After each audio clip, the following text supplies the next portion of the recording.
Hi friends, welcome back to Netra Ranganath blogs. ಇವತ್ತು ಸಿಂಪಲ್ಲಾಗಿ ಒಂದು ಇಡ್ಲಿಗೆ ಸಾಂಬಾರು ಮಾಡೋಣ ಬನ್ನಿ. ಇದರಷ್ಟು ಈಸಿ ಸಾಂಬಾರು ಯಾವುದೂ ಇಲ್ಲ ಅನ್ಕೋತೀನಿ. ಅಷ್ಟು ಈಸಿಯಾಗಿ ಮಾಡ್ಬೋದು. ಒಂದು ಕುಕ್ಕರ್ ತೊಗೊಂಡು 1 ಕಪ್ಪು ತೊಗರಿಬೇಳೆ ಹಾಕ್ತಿದ್ದೀನಿ. ನಾನಿಲ್ಲಿ 4 ಮೆಂಬರ್ಸ್ಗೆ ಇಡ್ಲಿಗೆ ಸಾಂಬಾರು ಮಾಡ್ತಾಯಿದ್ದೀನಿ. ನಿಮಗೆ ಎಷ್ಟು ಜನಕ್ಕೆ ಮಾಡ್ತೀರಾ ಅಷ್ಟು ಜನಕ್ಕೆ ಬೇಳೆ ಹಾಕ್ಕೊಳ್ಳಿ. ಇದು 4 ಮೆಂಬರ್ಸ್ಗೆ ಸಾಕಾಗುತ್ತೆ ಒಂದು ಟೈಮ್ಗೆ. ಅದ್ರ ಜೊತೆ ನಾನು ಒಂದು ದೊಡ್ಡ ಈರುಳ್ಳಿ ಹಾಫ್ ಈರುಳ್ಳಿ ಕಟ್ ಮಾಡ್ಕೊಂಡು ಹಾಕ್ಕೊಂಡಿದ್ದೀನಿ.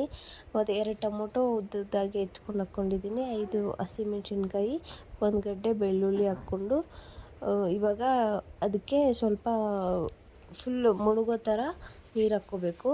ನೀರು ಹಾಕ್ಕೊಂಡು ಅದಕ್ಕೆ ಸ್ವಲ್ಪ ಉಪ್ಪು, ಎಣ್ಣೆ, ಅರಿಶಿನ ಹಾಕ್ಕೊಂಡು 2 ಕೂಗಿಸ್ಕೋಬೇಕು. 2 ಕೂಗಿಸ್ಕೊಂಡ್ಮೇಲೆ ಕುಕ್ಕರ್ ಮುಚ್ಚಳ ತೆಗೆದು ನಾನಿಲ್ಲಿ ಮೆಣಸಿನ್ಕಾಯಿ, ಟೊಮೊಟೊ, ಈರುಳ್ಳಿ ಹಾಕಿದ್ದೀವಲ್ವ ಅದನ್ನು ಸಪ್ರೇಟ್ ಮಾಡ್ಕೊತಾ ಇದ್ದೀನಿ. ನೀವು ಬೇಕಾದರೆ ಅದನ್ನು ಎಲ್ಲ ತೊಗೊಂಡು ಒಂದೇ ಸತಿ ಸ್ಮ್ಯಾಶ್ ಮಾಡ್ಕೋಬೋದು, ಇಲ್ಲ ಮಿಕ್ಸಿ ಗ್ರೈಂಡರಲ್ಲಿ ಹಾಕಿ ರುಬ್ಕೋಬೋದು.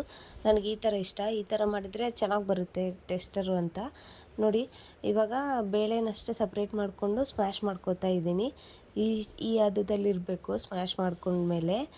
ಆಮೇಲೆ ನಾವು ಸಪ್ರೇಟ್ ಮಾಡ್ಕೊಂಡಿದ್ವಲ್ವ ಟೊಮೊಟೊ, ಮೆಣಸಿನ್ಕಾಯಿ ಮತ್ತು ಈರುಳ್ಳಿನ, ಅದನ್ನು ಒಂದು ಜಾರ್ಗೆ ಹಾಕ್ಕೊಂಡು ರುಬ್ಕೋತಾ ಇದ್ದೀನಿ ನುಣ್ಣಗೆ. ರುಬ್ಕೊಂಡ್ಮೇಲೆ ಒಂದು ಪಾತ್ರೆ ಇಟ್ಕೊಂಡು ಅದಕ್ಕೆ 2 ಟೇಬಲ್ ಸ್ಪೂನು ಎಣ್ಣೆ ಹಾಕ್ಕೊಂಡಿದ್ದೀನಿ. 2 ಸ್ಪೂನ್ ಎಣ್ಣೆ ಹಾಕಿದ್ಮೇಲೆ ಅದಕ್ಕೆ ಸಾಸಿವೆ, ಜೀರಿಗೆ, ಸೋಂಪು, ಒಂದು ಸ್ವಲ್ಪ ಒಣಮೆಣಸಿನ್ಕಾಯಿ, ಇಂಗು, ಕರಿಬೇವು ಹಾಕ್ಕೊಂಡು, ನಾನಿಲ್ಲಿ ಕರಿಬೇವು ಯೂಸ್ ಮಾಡಿಲ್ಲ, ಬಟ್ ಸ್ಕಿಪ್ ಮಾಡಿದ್ದೀನಿ. ನೀವು ಕರಿಬೇವು ಯೂಸ್ ಮಾಡ್ಕೊಳ್ಳಿ. ಒಂದು ಜಜ್ಜಿರೋ ಬೆಳ್ಳುಳ್ಳಿನ ಹಾಕ್ಕೊಂಡು ಫ್ರೈ ಮಾಡ್ಕೋಬೇಕು ಲೈಟಾಗಿ. ಆಮೇಲೆ ಸ್ಮ್ಯಾಶ್ ಮಾಡ್ಕೊಂಡಿರೋದು ಬೇಳೆನ ಅದರಲ್ಲಿ ಹಾಕ್ಕೊಂಡು ಕುದಿಸ್ಕೋಬೇಕು ಸ್ವಲ್ಪ, ಒಂದು 2 ನಿಮಿಷ ಕುದಿಸ್ಕೊಂಡ್ಮೇಲೆ ಚೆನ್ನಾಗಿ ಬೇಯಬೇಕು. ನೋಡಿ, ಈ ಥರ ಬಬಲ್ಸ್ ಬರೋಕ್ಕೆ ಸ್ಟಾರ್ಟ್ ಆಗುತ್ತೆ.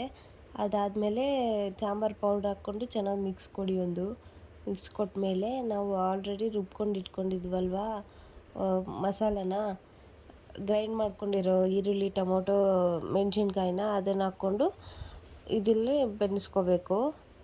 ಒಂದು 10 ಮಿನಿಟ್ಸು ಮೀಡಿಯಮ್ ಫ್ಲೇಮಲ್ಲಿ ಇಟ್ಕೊಂಡು ಬೇಯಿಸ್ಕೊಳ್ಳಿ. ಸೂಪರಾಗಿರೋ ಇಡ್ಲಿಗೆ ಸಾಂಬಾರು ರೆಡಿಯಾಗಿರುತ್ತೆ. ಹಾಗೆ ನಮ್ಮ ಚಾನಲ್ ಸಬ್ಸ್ಕ್ರೈಬ್ ಮಾಡ್ಕೊಳ್ಳಿ, ಲೈಕ್ ಮಾಡಿ, ಶೇರ್ ಮಾಡಿ ಇದೇ ಥರ ಕುಕ್ಕಿಂಗ್ ವೀಡಿಯೋಸ್ಗೆ. Thank you for watching.